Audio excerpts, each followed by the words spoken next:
Hey everyone, welcome to our channel. Today we're counting down the 6 most bone-chilling experiences that left us with that gut-wrenching, I have a bad feeling about this sensation. Don't forget to subscribe for more thrilling content.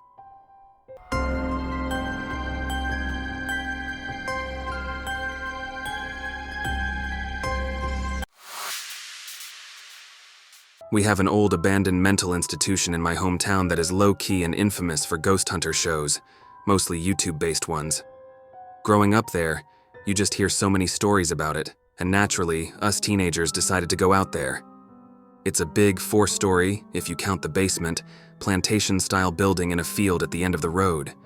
Creepy trees all down the roadside too. It really does look straight out of a horror movie.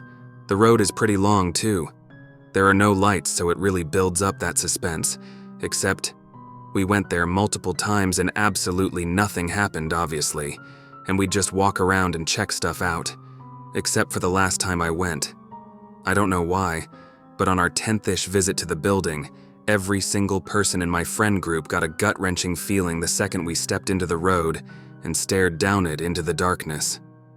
We walked about 100 yards to the first gate, and then I said, "Guys, something just feels off." I felt afraid.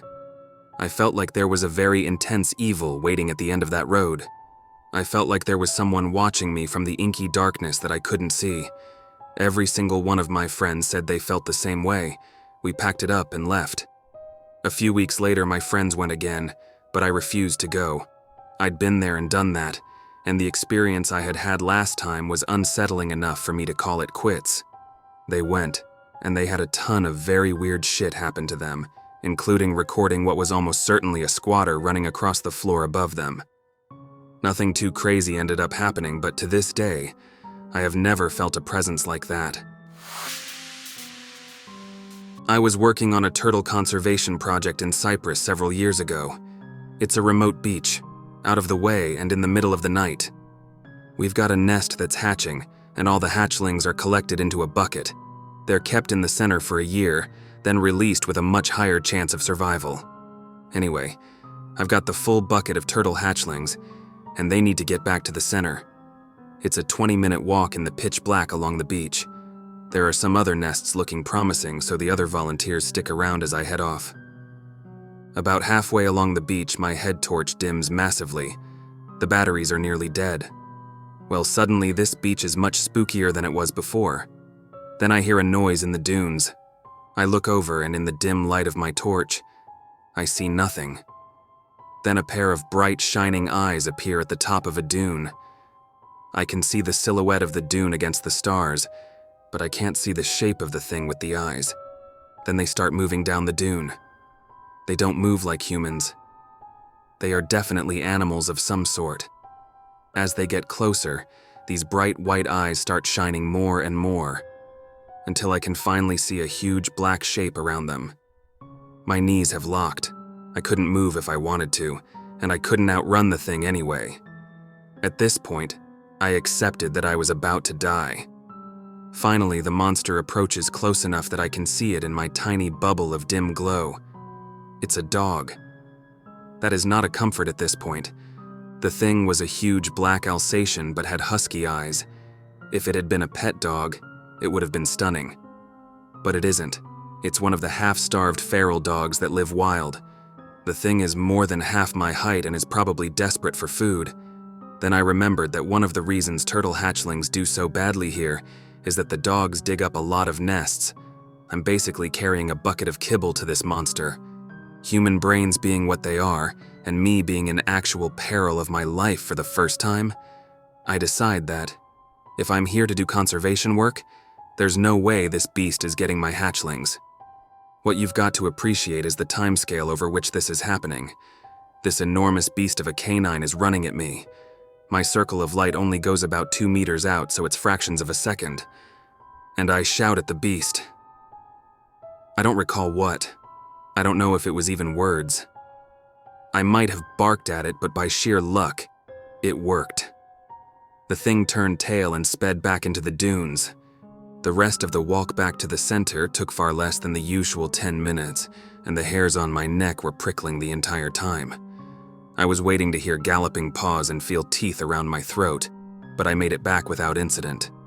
After that, I always had spare batteries for my torch in my bag, and we walked the beaches together, not alone.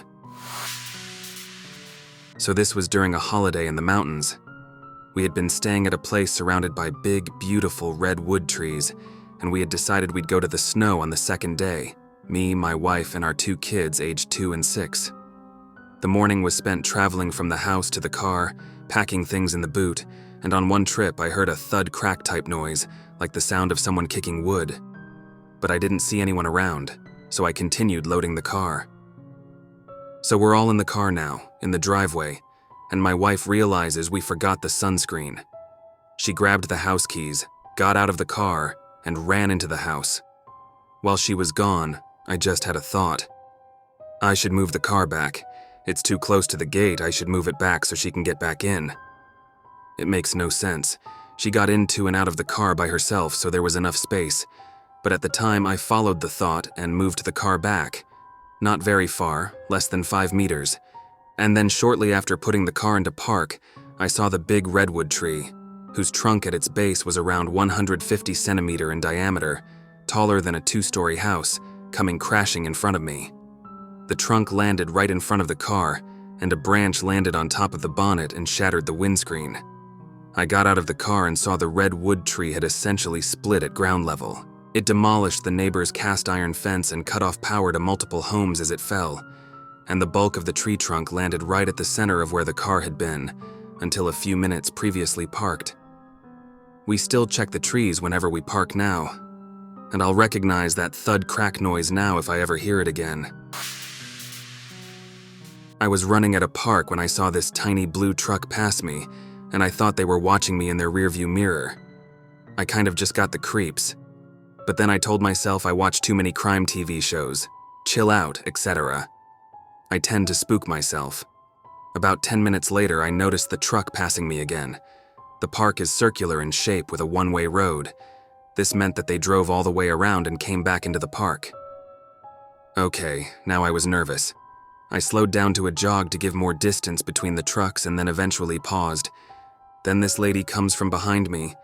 She's also running. I see her often at the park but have never introduced myself. She greets me, says that she has the creeps from the truck, and asks if we could run together. I agreed with her, and we ran together. We were talking about maybe calling the cops just in case.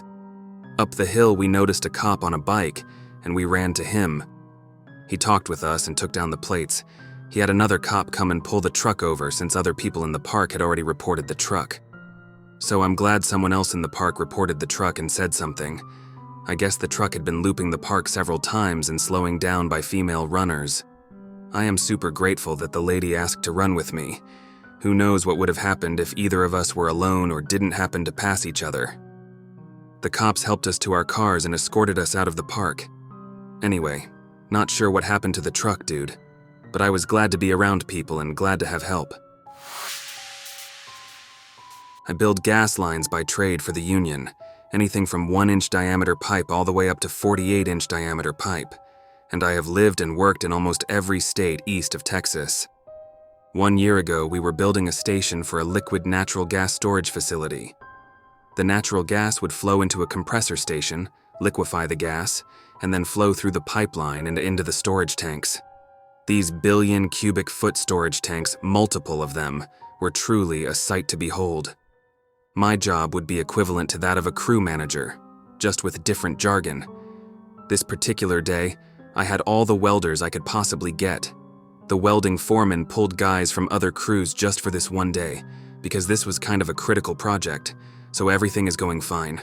Welders are welding, pipes are getting put in the ground, and operators are where they need to be. I mean, this was a good day. All until it wasn't. One of my operators struck an unmarked gas line, totally not his fault or mine, that fell to the survey crew. As fate would have it, this was a very low pressure line, probably close to 15 psi, so natural gas started spewing everywhere. There was a cloud 20 feet wide in maybe 3 seconds. The sheer magnitude of how unbelievably terrifying this was didn't set in for a few more seconds, until I saw the operator hit the emergency stop on his machine, close the cabin, and start praying. Only then did it hit me. We were right in the middle of a major metropolitan area. If the gas reached any of the welders, any of the heavy machinery while it was running, or anyone smoking a cigarette, it wasn't just going to kill me and my crew. Close to 5 billion cubic feet of liquid natural gas were going to level, probably 10 city blocks. The rest was a blur of alarms cascading around the entirety of the facility, like air raid sirens going off as the actuators detected the pressure drop on the gas line and started closing mainline valves. Everyone was running, but I have to wonder how many of them knew that there was no minimum safe distance for them. I live in Southern California and used to road bike pretty frequently, usually in the late afternoon or evening after school during the week. I got a late start one day, and as I got onto the riverbed trail, the sunset was about 20-30 minutes away. I have lights on my bike, so riding at night isn't usually an issue. I get to the beach at the end of the trail, which is my turning point when I have this sense of dread and déjà vu. I'm heading back, and the sun has set completely, and we're well into the blue hour, close to a complete night. I've done this same ride literally hundreds of times. I know the route and how long each section takes me, like the layout of my home. There are usually 3 different routes I take back, and I decided to go the short route back since it was later than usual, and I had a weird feeling. And as I come to a short crosswalk, I see a group of 3 teenagers. I was about 22 at the time, and they're walking down the trail in the opposite direction I'm traveling. I notice one of them is giving another a piggyback ride. It's not weird for teenagers to do, I suppose, but as I pass, I realize it's a girl who has blood all over her face. I immediately skidded to a stop and turned around. They realized this and started to run away and drop her. I call the police and talk to her. She was in pretty rough shape. They had beaten her up really badly and were taking her to who knows where. The trail had been really empty that day. Had I decided to take a different route or not been late to get out, I had no clue what could have happened to her.